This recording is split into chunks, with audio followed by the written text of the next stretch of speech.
जाके वहाँ रुकवाया नहीं, बल्कि और प्लानिंग की होगी। मेरा तो यही आरोप है उनके ऊपर कि अमित शाह साहब ने खुद जाके, क्योंकि उनको एक्सपीरियंस भी है, गुजरात का एक्सपीरियंस उन्हें है, दिल्ली में जो हिंसा हुई है उसमें भी आरएसएस और बीजेपी के कार्डर्स हम लोग एक्सपोज करा रहे हैं। इसीलिए मेरे ऑफिस में भी अमित शाह जी ने उसी प्लानिंग के तहत ये मेरे ऑफिस में भी रेड कराई थी। दुख है इस बात का कि गवर्नर जैसे पद पर बैठे हुए हमारी गवर्नर साहिबा ने अपने गम और गुस्से का इजहार किया है। उनकी कलम में तो पावर है प्रेसिडेंट रूल लगाने के लिए, वो प्रेसिडेंट रूल क्यों नहीं? पद में इतनी ताकत है कि सारे काम आराम से हो जाएंगे। हाँ, अगर कोई बेईमान बैठ के बेईमानी कर रहा है तो वो अलग बात है, और इस केस में बेईमानी हो रही है, इन्वॉल्वमेंट है, प्रधानमंत्री जी की भी इन्वॉल्वमेंट है।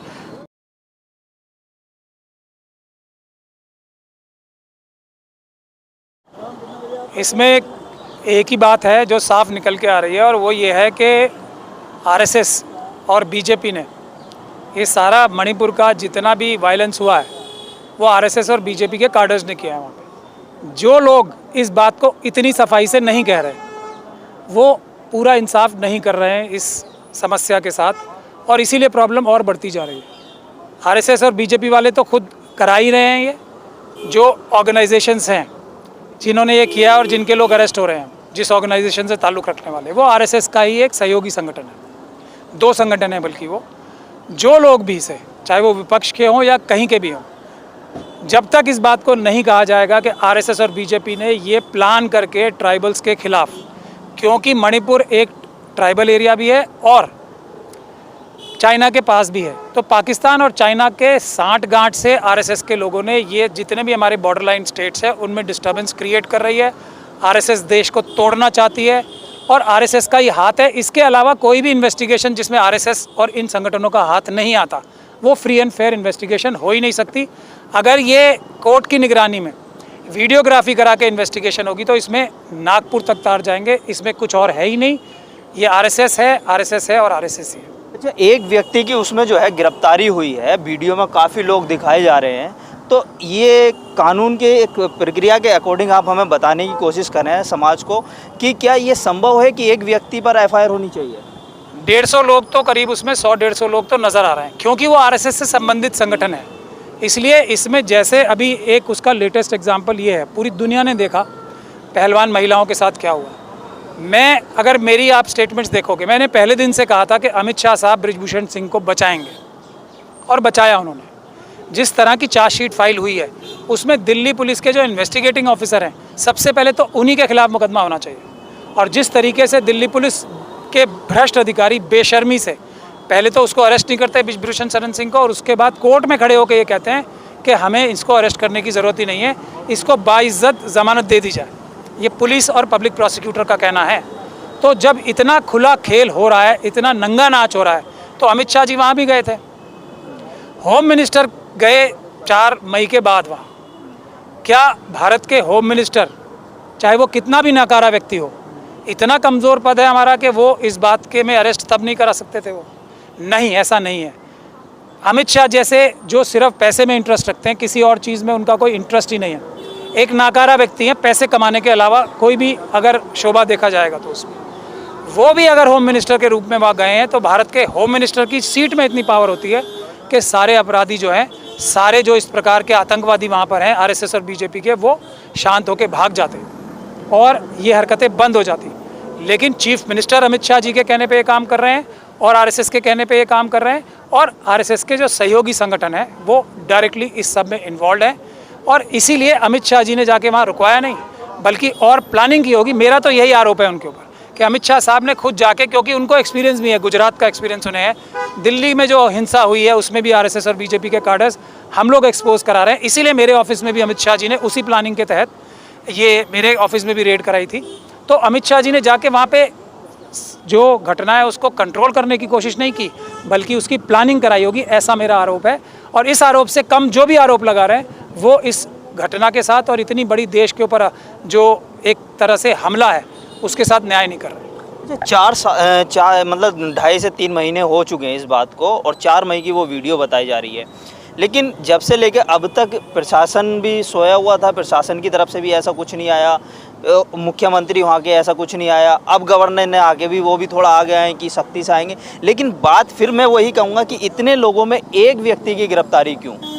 क्योंकि आरएसएस जो अमित शाह जी को कंट्रोल करती है, वो इस चीज़ को ऑर्गेनाइज करा रही है। अगर इसकी इन्वेस्टिगेशन ठीक से होगी तो नागपुर से लोग अरेस्ट होंगे, अमित शाह जी अरेस्ट होंगे अगर इसकी इन्वेस्टिगेशन ठीक से होगी।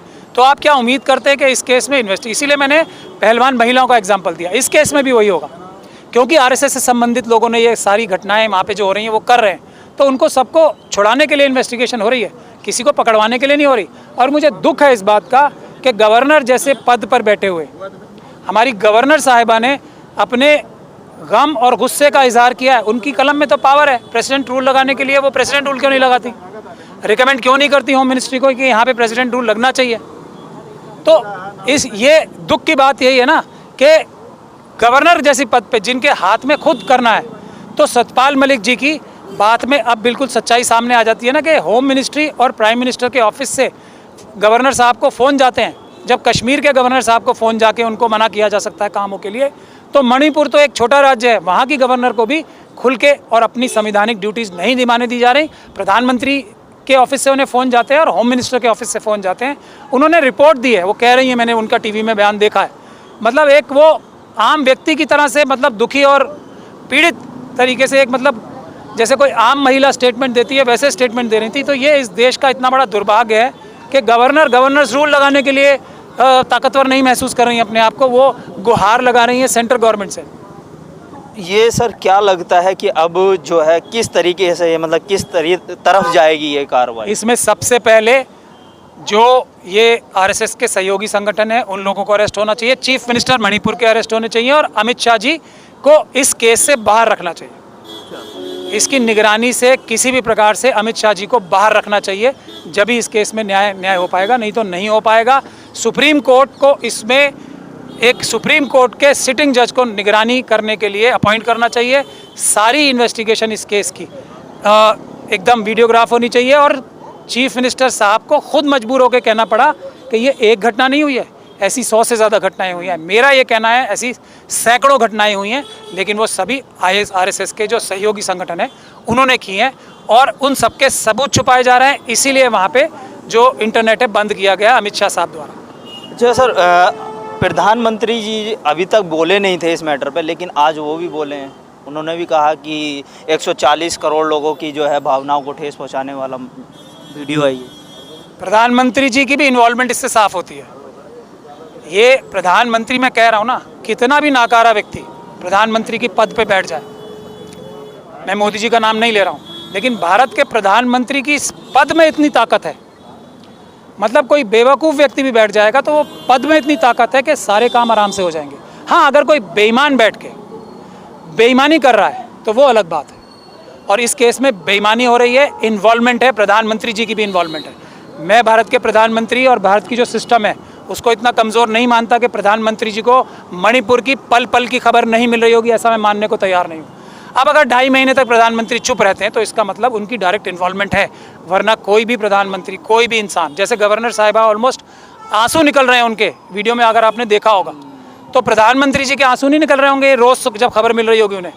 नहीं निकल रहे, क्योंकि वो इसमें शामिल हैं, ऐसा हमारा आरोप है। और इस आरोप को उनको साफ निकलने के लिए इसमें फ्री एंड फेयर इन्वेस्टिगेशन करानी पड़ेगी और सिटिंग चीफ जो सुप्रीम कोर्ट के जज हैं उनकी निगरानी में सरकार को चाहिए कि वो सुप्रीम कोर्ट को लिखें, अगर वो इसमें अपराधी नहीं है प्रधानमंत्री जी और होम मिनिस्टर, तो उनको खुद सुप्रीम कोर्ट से रिक्वेस्ट करनी चाहिए कि एक सिटिंग सुप्रीम कोर्ट के जज जो हैं उनको उनकी निगरानी में इन्वेस्टिगेशन होनी चाहिए फ्री एंड फेयर। बहुत बहुत धन्यवाद। महमूद प्राचा जी थे जो अपने वक्तव्य हमेशा रखते रहे हैं, सरकार के पक्ष में हो या खिलाफ हो, लगातार वो बोलते रहे हैं और हमेशा उन्होंने अपनी बेबाकी की आवाज़ रखी है।